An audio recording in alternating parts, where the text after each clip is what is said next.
ये राम कृष्ण भगवान की जय। लेकिन भगवान श्री कृष्ण का एक दुश्मन था जिसका नाम था संबरासुर।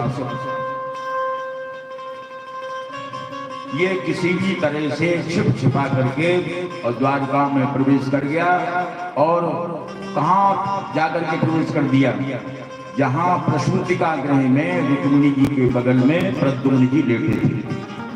तो प्रसूतिका गृह से इसने प्रद्युम्न का हरण किया और आकाश मार्ग से ले जाने लगा। ऐसे ही समुद्र के बीच में पहुंचा, इसने उस बालक को समुद्र में छोड़ दिया।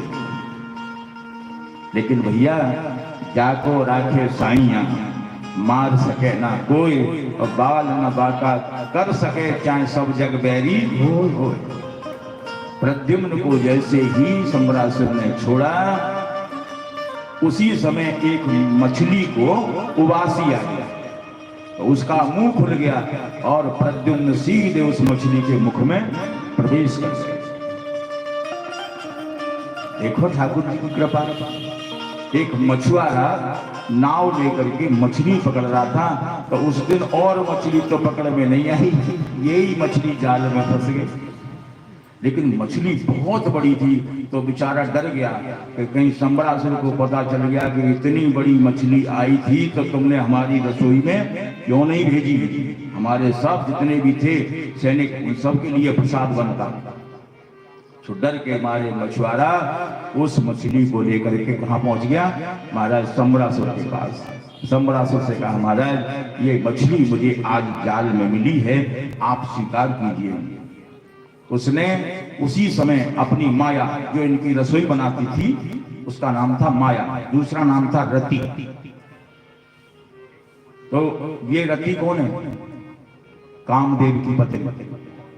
हाँ, ये यहाँ संबरासुर के यहाँ रसोई का काम करती थी। तो संबरासुर ने बुला करके कहा कि लो बेटा, इस मछली का आज प्रसाद बनने लगा।